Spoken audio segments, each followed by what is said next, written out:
welcome everybody. I'm R.A. Powell, I'm a children's author, and this is the final workshop.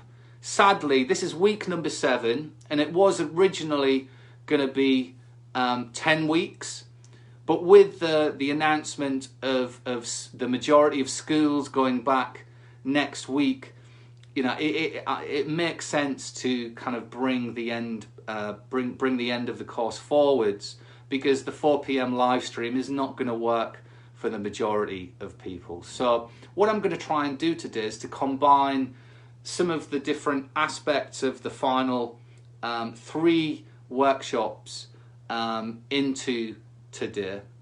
So let me just recap what we've done so far over the last 7 weeks. So in week 1, we talked about how we can ingrain writing into our lives, how we can be disciplined, how we can read like a writer, how we can think like a writer, how we can absorb the world around us and take inspiration from the world, and to start to generate ideas. And remember, we've always talked about building our own personal ideas library. And I've mentioned that pretty much every week. And so in the first workshop, it was about that. It was about getting started and laying the foundations for you to start collecting and keeping and writing down your ideas, so you have these building blocks to work from. And then in week 2, we started the course properly, where we talked about characters, the characterization, which is the process of creating characters. So how we can develop characters that feel real, that are relatable, that our readers will love or hate, or love to hate. And so that was workshop number 2. In week 3 then, we talked about settings. So this is the environment, or the different locations where your stories take place. And of course, when we have the settings in our stories, we want them to, again, for our readers to feel like they are there. And so we can describe our settings through, you know, the visual descriptions by, you know, what they look like, but also the sights, the smells, the sounds, you know, the everything, so we can try and immerse our readers into the story. And then in the following week, we talked about narrative, and which is, you know, the structure of our stories. So I have a framework which I like to use called the 7 steps to story structure, and this is a framework which we can use. Think of it like a stencil, and you can kind of apply it to your story and just see how your story is laid out. I use it just as a guide, just to make sure that my stories move at the right pace. And they flow nicely. And then the following week, we talked about voice, narrative voice, so how we can write our stories from the perspectives or points of view of different characters. So we could, and in that workshop, we talked about the 2 main, most popular and common forms of narrative voice. The first is first person. So this is writing your story from the perspective, from the point of view of a character. Or you can write first person from multiple characters. And then we also talked about third person, where we're kind of telling the story to the reader, and it's almost like, you know, we've got a bird's eye view of all of the characters, all of the activities, and how the story plays out, and we're kind of retelling it to the reader. So all of my stories are in third person generally. And then last week we talked dialogue. And so dialogue is the words our characters say. It's how our characters express themselves, how they talk to each other, how they interact. And it's not just the words they say, but it's also the manner in which they say those things. And dialogue is an extension of characterization. It's, you know, it can really lift our characters to a whole new level, and we want to give each of our characters their own unique voice. You know, we all talk differently, don't we? We have different accents and different perspectives and different ways of expressing things, different ways of pronouncing words or turns of phrase. So these are all things we can incorporate into our dialogue. And so any of those workshops which I've just listed, they're all on my Facebook page or my YouTube channel. So you can watch them at any time and you can go back to them for reference. And hopefully they are of some use. So today, what I would like to do, I would like to try and compress the final 3 workshops into one. But some of the topics we'll talk about today, I'll just talk about very briefly, because what I would like to focus on for the main part of this workshop is around publishing. It's about taking your writing to the next level. If you feel you're in that position and you're willing to kind of put your writing out there and you want to get it published, or you want to share it with the world and put it in a place on a platform where people could buy your books. So I want to focus on that in the main part. But first of all, I would just like to briefly talk about themes. And there was going to be a whole workshop dedicated to this.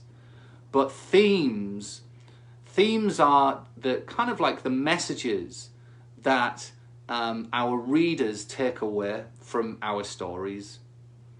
So, common themes can be good versus evil, kind of romance, friendship, coming of age, the underdog.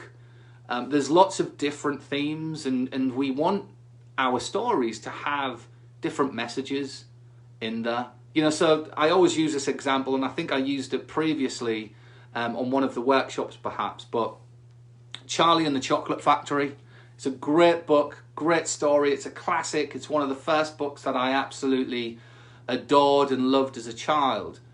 But, if I said to you, what is Charlie and the Chocolate Factory about? Then you may say it's about a young boy called Charlie who lives with his family. They're very poor, but he one day wins he buys the Willy Wonka chocolate bar and wins the golden ticket, and he goes to the factory, and etc., etc., etc. And then you kind of tell the basic plot line of the story. But the theme from Charlie and the Chocolate Factory really is, it's a classic underdog type theme, a coming of age type theme. What I mean by that is, you've got Charlie who is, coming up in the factory against all of these other children who are from far more affluent backgrounds. They've got far more resources. Their parents have bought them hundreds of chocolate bars, so they have more of a chance of getting into the factory. And Charlie, through being humble and being polite and respecting the rules of the factory, he does the right thing. And he comes of age, he grows in the story. And so, the themes in that, as well as coming of age, it's about kind of, being a kind and good person and doing the right thing. And, so some of that you will have in your stories, you will have themes. And I often think that, for me anyway, personally, and of course, as always throughout this course, I've always said that, writing is really personal, creativity is really personal, and we shouldn't be too rigid, and we shouldn't kind of follow the rules per se. And with themes, for me, I don't necessarily set out and think, right, I'm going to write a story about coming of age with a bit of romance and, whatever else. What I do is I write a story based on an idea that I've thought of, and I develop the idea from there, and then I write the story because I'm starting to develop characters, and from the characters I start to create the world, and it kind of just snowballs like this. And the themes that come out of my stories happen almost by accident, or maybe they happen subconsciously. But I certainly don't deliberately set out to write stories about particular themes.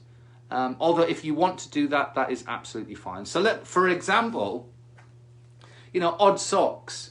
It was the very first book that I wrote, and the original inspiration was my father-in-law, who one day was moaning about his socks always going missing in the washing machine, and he would always have pairs of odd socks, and that got me thinking about what happens if the socks had feelings, what happens if they built up a relationship, a friendship, and then what happens if the socks went off on a mission to try and find one another. And from there, I then started to live with that idea, build on that idea, and then eventually I wrote the book. But actually the themes in this story, there's all sorts of themes in there.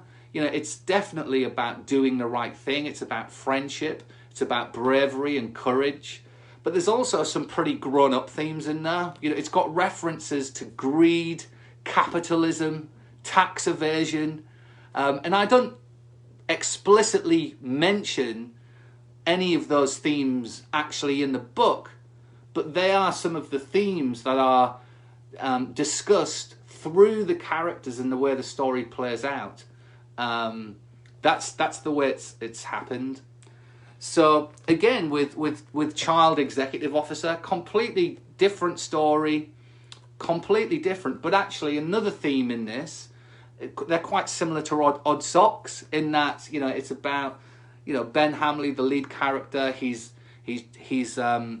shows bravery and courage. He grows in confidence, and again there's a strong theme around capitalism and greed, and so there's a lot of different themes which come out. But I didn't deliberately set out to write the stories with those themes. They just happened naturally. So there's one thing you can do as writers and with your stories is you can what are the themes that come out of your stories? What are you trying to tell the reader? Or what is the story telling the reader? Because there will inevitably be themes in the stories that you write. Even if it's just a short story, if it's a 500 word or 1,000 word story, there will be some themes in there. And what we can do as authors, once we've kind of almost finished the story, we've got the structure, we've got the plot, and we're just kind of editing the story, and we're going to come on to editing in a second, is we can explore those themes, and if we want to, we can play around with them and enhance those themes. And we can use those themes to even sometimes further strengthen a particular character, part of their personality, and likewise with another character which may kind of go against some of the themes in your story. I hope I'm making sense here. It's one of those topics which I feel is, again, it's a part of writing which I feel should come naturally and shouldn't be forced. It shouldn't be too deliberate. You should write stories that are fun, that you enjoy, and from the characters that you create and the adventures that you put your characters on, themes will naturally emerge.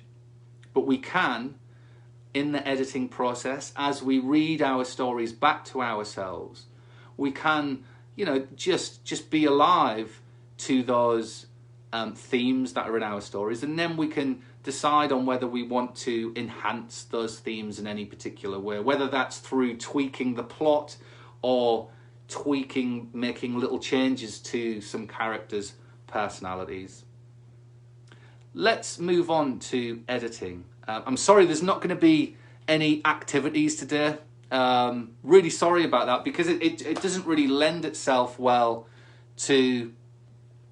In fact, let's have an activity now. It's not really an activity as such, but what you could do, I would like you to think of your favourite book.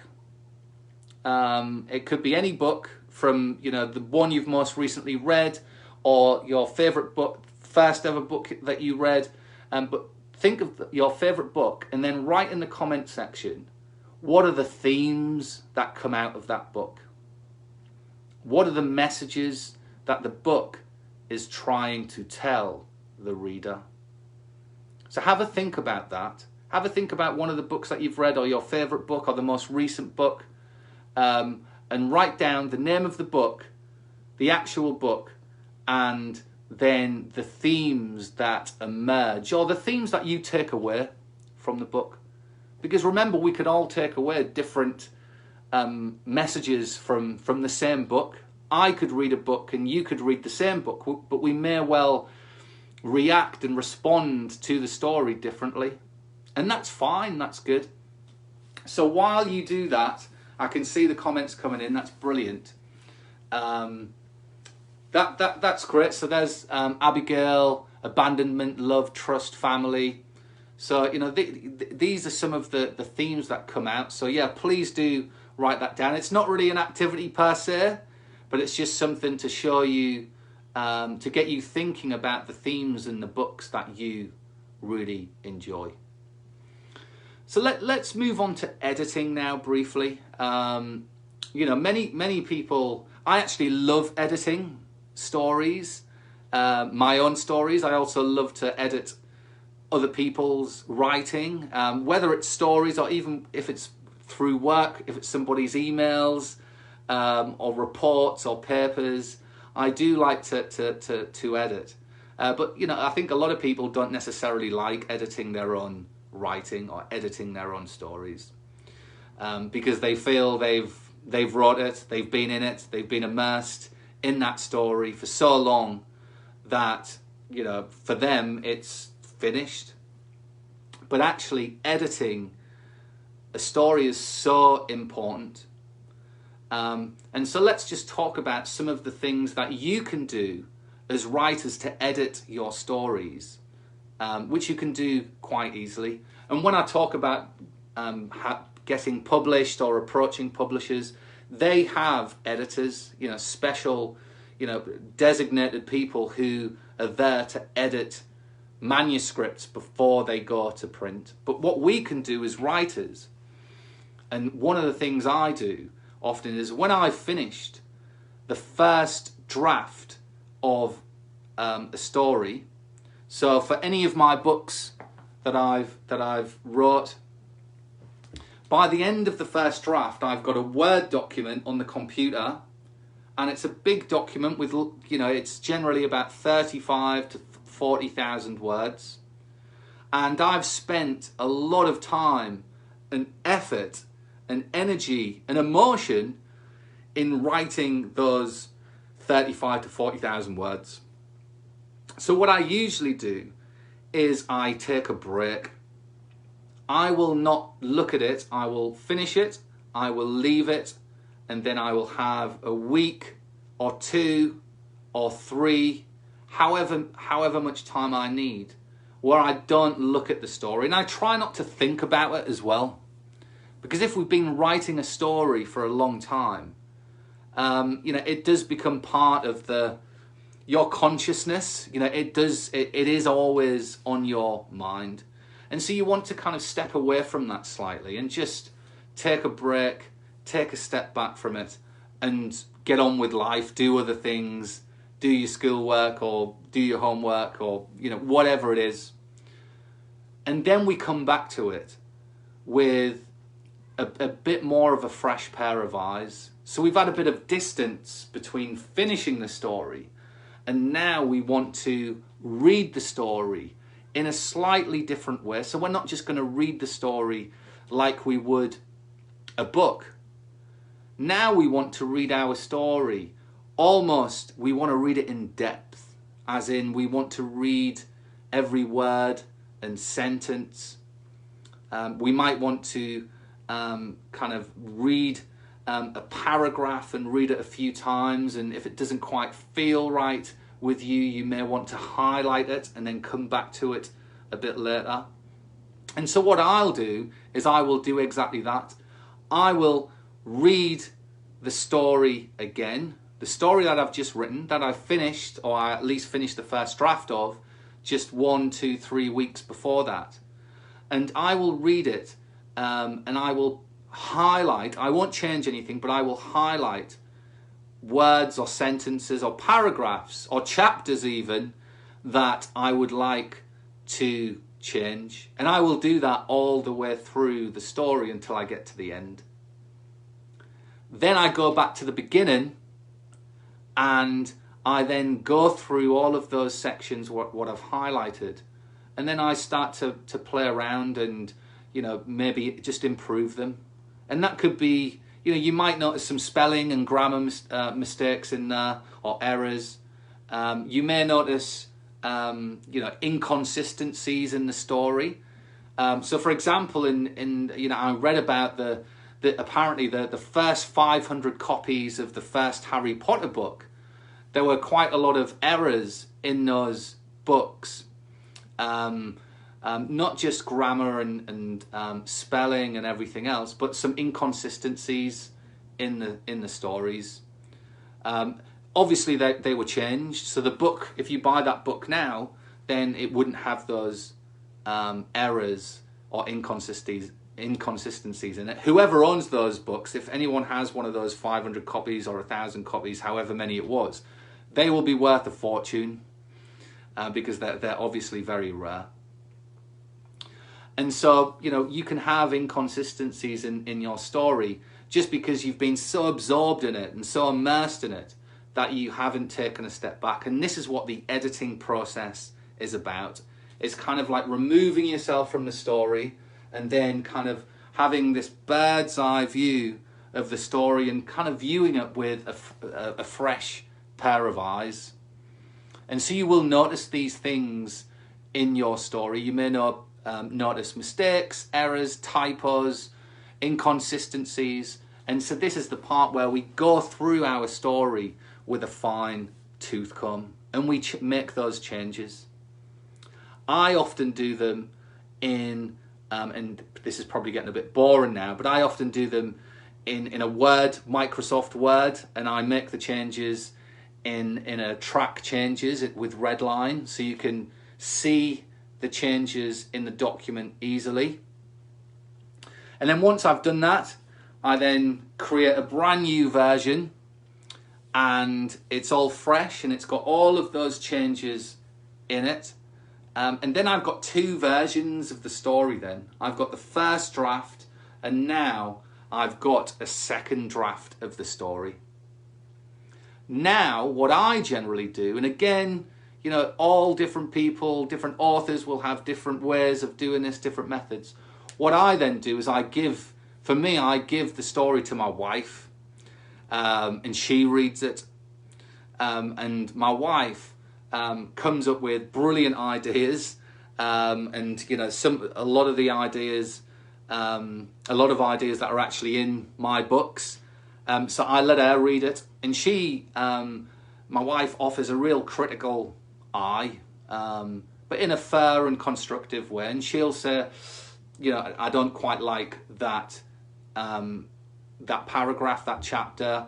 I don't really like this character. It doesn't quite make sense. Or what about if this character did this or spoke to that character in that way? And she comes back with some really good ideas. And so my wife, in a sense, is a critical friend. And I think as authors, we want a critical friend. So that may well be one of your friends from school or one of your colleagues or family members or your parents or whoever it may be. But you want to give, and this might be for the first time, you're going to give your story to somebody else to read. And this can be quite scary. This can be quite, because you have kind of been in this story for so long and no one else possibly has read it. And so that you're going to give it to somebody and you're going to ask them to read it and they're going to give you some open and honest feedback. But we want to use this open and honest feedback and take it on board. We don't have to accept it all. We don't have to implement all of the ideas that somebody comes back with or suggestions, but we should listen to the feedback. We should listen to it, and we should absorb it and consider it at the very least. Because this can really help us to improve our writing. We're now giving our story an extra pair of eyes. We're also giving our story another perspective. We're giving our story somebody else's viewpoint for them to input into. And I personally think this is very important, because it means that you've road tested it slightly. You've road tested it for on somebody, your critical friend. So have a think about who your critical friend could be. Who would you like? Who would you use to share your story with, and get some open, honest, and constructive feedback from?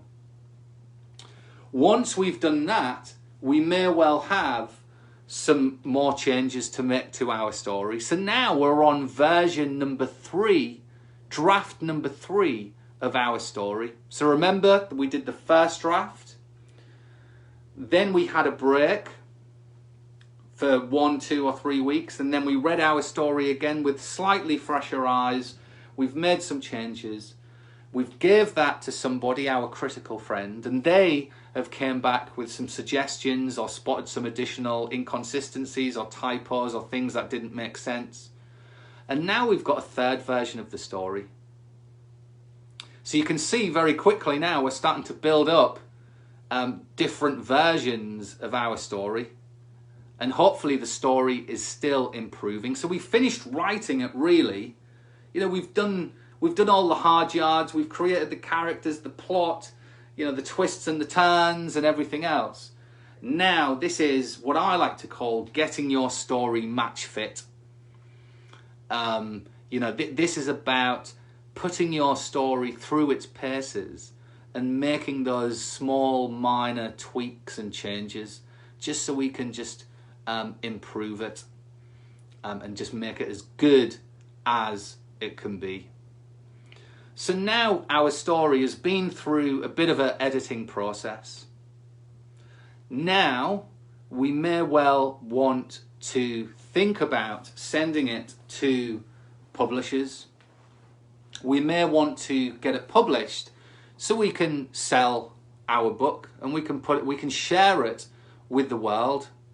I mean, that's essentially what it is, isn't it? Even though the whole world will probably not know about you as an author or about your book, but essentially we're putting it out there to the world. So that's what I would like to talk about now, because part of that, if you do secure a publishing contract, or if you go down the self-publishing route, which I will talk about too, you will then need to go through a whole other layer of editing as well. So editing is a huge part of the story creation process. So to turn an idea into a book, you know, we've got to write the story, but then we've got to edit it, and we've got to do a whole host of things to get it into this, so it's a book that you can open and flick through the pages. So let me talk about that now then. Hopefully this is making sense, and hopefully it's of interest to you. I did receive a lot of messages from people when I first launched the course who were, to be honest, mainly interested in the publishing part. And so that's what I'm going to talk about now. So let's say, and you may well be in this position right now, is you've written a story and you're really proud of it. You love the story, you think it's great, you think other people will enjoy it, you've given it to somebody or maybe some people to test it out on them and to get feedback, and you've listened to that feedback, you've incorporated some of that feedback into the story, and now you want to try and get it published. So to get published, there are three main ways that you can get your story published. So the first one I'm going to talk about, which I have no experience of, so I can't talk from personal or lived experience, but is self-publishing. So you can self-publish your story if you wanted to. You can do it via Amazon, and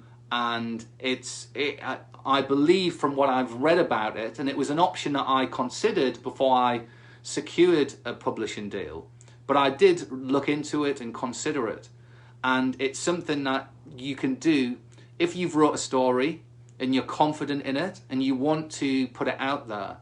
Then self-publishing is a viable option.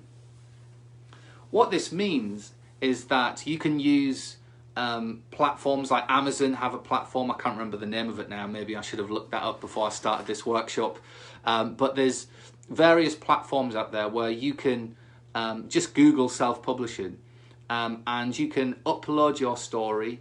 Of course, you will need to provide illustrations, and you will need to provide the front and back cover and everything else. So, these are some of the considerations to take into account if you decide to go down a self-publishing route, because you have to do, that's it there, thank you Olga, KPD, Amazon, that's it, thank you. You generally have to do a lot of these things yourself. So it's quite a lot of administration involved, and you've got to pay. There's costs involved. Again, I'm not sure on the exact costs of self-publishing a book, but there's a cost involved. So again, these are things to put into the pot when deciding on, which route am I going to go down. And you can go down all the routes. You can try them all. There's no reason why you can't. I think the main point on this is that getting published is a bit of a minefield, and it's a bit of a closed industry, to be honest. It's not easy to get into, and like a lot of elite industries, it's pretty closed unless you have connections. And so I don't have any connections, so everything I have tried to achieve in my writing career, if you could call it that, is just through Googling, taking advantage of Professor Google, doing research and trying to contact people and get in there, basically. So self-publishing I did consider, but I didn't really want to go down that route because I felt there was a lot of administration involved. Also with the illustrations and everything, I can't illustrate, so I would need to find an illustrator, and I didn't have an illustrator at that point in time. Luba, my friend used Kickstart. I think that's another platform you can do self-publishing. So the good things, I guess, about self-publishing, so thank you for people for sharing these different platforms. Yeah, KDP, Amazon, Kickstart. There's lots of different platforms out there, and you can self-publish your book. You can order a set number of copies that you want to sell. You can sell them on places like Amazon, and the good thing about it is that there's no publishing company. They're not going to take, in terms of money, which, to be honest, if you want to make money from being an author, then that's a very difficult. If you want to earn a living from being an author, that you're trying to get into a very small pool of writers who have a bit of a domination, a bit of a monopoly on the book market, and that's not an easy place to get into. Remember, I have a day job. I'm not a full-time author. I don't earn a living from writing books and selling books. Far from it. So, in terms of money, if you were to go down the self-publishing route, at least then you get to keep the majority of the sales from your books. And then you can put that back into your writing for your next book, or invest it in promotion, marketing, and start to try and build you know, your platform as an author. You know, it's a very crowded world in the writing world, and to try and break through into the mainstream isn't easy. You know, you're competing with, at least in my world, children's books, the books that I write, kind of the middle grade books. You're competing with David Walliams and others, and it's very, very difficult to do that. So I think, you know, what I said right at the beginning of this course, and which I think I've said pretty frequently throughout this course, is to write for your personal enjoyment. You know, write because you love it, because you're passionate about it. But once we get to this point, then there are these things to consider around, you know, it doesn't feel like a passion anymore. You know, it feels like a bit of a job. It feels like you've got to do admin. It feels like you've got to kind of do stuff which, you know, it's not necessarily the fun part, which is writing stories, which is creating stories and everything else. So, you know, this is the part where it becomes, you know, less about the writing and more about where you want to take it. So the self-publishing route, you know, if you want to go down that route, Google it, have a look at it, look at the different platforms. There's some great Facebook groups around, you know, self-publishing, or just for authors or aspiring authors. So check them out and utilize, you know, Google and social media and everything else. You may want to go down the route, the traditional route, which is to secure a publishing contract. Now, this is the route I went down. So, this route is very, very competitive. To find a publisher who will invest in you as a writer, will invest in your book, and distribute your book and try and sell your book, you know, it's not easy. Publishing companies get hundreds, and some of the major ones and the major agents get thousands of submissions every week. And so, you know, for you to stand out amongst the crowd is incredibly challenging. But here are some things that you can do. So first of all, you want to decide on, you know, for me, I did try to sign to some of the big publishing companies. And therefore, if you want to sign to one of the big, you know, Random House or Penguin, you know, all of these major Macmillan children's books, you know, they don't accept submissions from people like me. They go through agents, literary agents. And so if you want to try and have a go at getting a big publishing contract, and why not have a go? That's what I did. I had a go, but I didn't get one. But at least I had a try, and it was a good learning experience. Then you've got to go via literary agents. And again, you can just Google agents, Google literary agents online, and look at the agents which have authors as part of their client base. Authors who write books which are similar to yours. That's important. So we've got to really do research on who we are going to contact. Because for me to get Odd Socks published, I contacted probably 25, 30 publishing companies, and I got rejected by all of them apart from one, Blossom Spring, who I am eternally grateful to, and that's who I have been with ever since, and that's who I have published 4 books through since then. So Blossom Spring were the only company. I did have one other publishing company who wanted to publish Odd Socks, but they wanted to charge me a lot of money, and I'm going to talk about that in a second, because you shouldn't do that. So the point being is that you're going to have to contact a lot of different publishing companies or agents, and you're going to get rejected.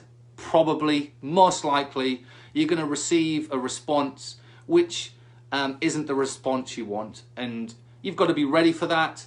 You've got to not take it personally, and just keep in mind that these people who are responding, who you're sending your story to, are reading, you know, hundreds or thousands of stories a week, the first chapter. And if they're not hooked by then, they're not gonna offer anything. So you've got to, you know, hook them in almost immediately. Someone just wrote on the comments about J.K. Rowling. That's exactly right.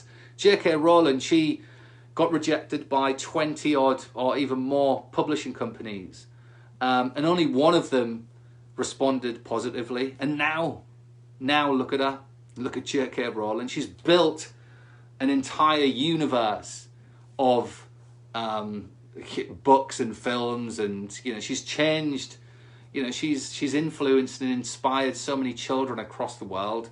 So the point being is, get ready and be prepared to get responses that you're not you don't like. They're not the responses that you want. So we do some research and we decide on which route we're going to go down. This is a little bit like applying for a job in a way. And I don't know about you, for some of you people who are of a similar age who are tuning into this right now, you know, I've been in moments in my life where I haven't had work, I haven't had a job, you know, when I was a lot younger. And I used to apply for every single job I could see, that I could see online. And I would just apply, I would do the scattergun approach and just apply to every single job in the hope that one of them would come through positively. But it never worked, because I was stretching myself too thinly. I was diluting the quality of my applications for those jobs, because I wasn't putting any effort in. I was just copying and pasting, press and send, copy, paste. And there's nothing special or unique or tailored about any of those job applications that I made. So I decided to focus and to do some real research and pick out jobs that I really want for a company that I'd love to work for, and really do some research and then tailor that application and my CV to that type of job. And it's the same rule applies when submitting for a publishing contract. We want to do some real research and we want to create a bit of a list. I had an Excel spreadsheet and I had a list of 20 or 30 different publishing companies. This is right at the beginning, before I got Odd Socks published. And I picked them because I thought I stand a chance of getting some kind of fairly positive response. They publish books that are in a similar vein to mine. They're open for submissions. So somebody just said, yeah, Kathy, Blossom Springer, they're accepting submissions at the moment, and manuscripts. So feel free to apply to Blossom Spring. And so I made this long list of companies that I was going to contact.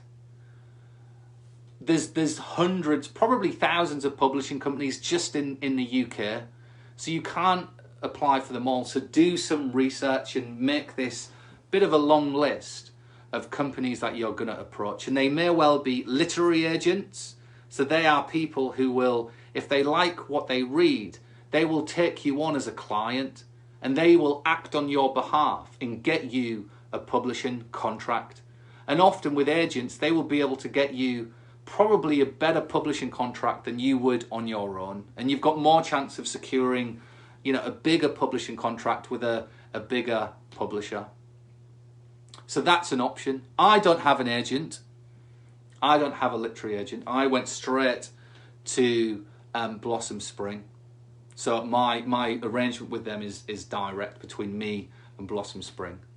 So your long list may be some literary agents, then it may be some publishing companies who are accepting manuscripts. Not all of them will be. Some of them may well have a period of time each year where they're accepting manuscripts, but maybe not all year round. So again, you need to do the research and make this long list, have it in an Excel spreadsheet, have the name of the agent or the publishing company, have a link to their website, have a link to their submissions page, make some notes on, if it opens in October or it closes on the 31st of April, whatever it may be. Once you've got this long list, then you get to work and you tick each one off as you go. And you've got to treat every single one of them as a unique and tailored submission, because each and every one of them will generally, they'll ask for similar things in the submission, but they will be slightly different. Generally speaking, all publishers will ask for something like the first 3 chapters of your manuscript. They will want some information about you as a person. They will also probably want, often they ask for the synopsis of your stories. And we could do a whole session on writing a synopsis, because it's really difficult. A synopsis is not the blurb that you get on the back cover, not this part. That's the front cover, that's the back cover. That's not the synopsis. The synopsis is a chronological ordering of event. It's basically what happens in your story from start to finish, in order, all the way through. And you generally have to write synopsis in a set amount of words, often 300, 400, 500 words. It's really difficult. So again, have a go at writing a synopsis for your story. It's basically just writing what happens. It's a factual kind of running order of what happens in your story. And it's surprisingly difficult. It's more difficult than writing the actual story itself. So they will want that as well. And then they may well want other things. But the point being is that each publisher or each agent will want something different, slightly different. So you've got to treat each submission independently and spend time on it and give them exactly what they ask for. Read carefully what they want. They may even specify the font you have to use, the format of how the manuscript is laid out. Sometimes they ask for it in size 12. They ask for it in double spaces so they can read it quicker and easier. So just read and do exactly as they want. Because if you don't, as soon as they pick up your submission, they will, and they notice you haven't done something, they will probably just discard it. So you've got to do that, and so all of this is time consuming. It can really be time consuming. So you've got to, once you're in a position where you've written a story and you've edited it and you've road tested it with some people, you've got to then think about how are you going to fit this in? How are you going to dedicate time to doing this? Because it takes research, it takes a lot of reading, it takes creating a central list of these different publishing companies and agents, and then you've got to contact them and you've got to send them information as they want. And one thing I would definitely do is sometimes they will, if you're contacting an agent, for example, they will want you to specify which agent you want to send your story to. So you may even need then to research that particular agent. So you can look on their Twitter profile. You can look at the types of books and the types of authors they represent. So there's a lot to it. It is a bit of a minefield. But these are all things to consider and to do when you want to kind of get your story published. It's a lot of work. It's as much work as it is writing the story itself. But once you do, if you get a publishing deal, and so my publishing deal with Blossom Spring, Blossom Spring are a great independent publishing company. They're not a major, massive one, but they're an independent publishing company that give opportunities to debut authors as well, and have worldwide distribution. And through them, I've managed to sell my books in different parts of the world. It's been an amazing journey. So think about what type of arrangement and what type of relationship you would like and what you really want to do with your writing. If you want to be the world's most successful author and be more successful than J.K. Rowling and Stephen King and David Walliams and whoever else, then that's going to be a hard slog, and the chances are pretty slim, if I'm honest. But the most important thing is you do it and you enjoy it and you have a go. Just have a go. That's the main thing.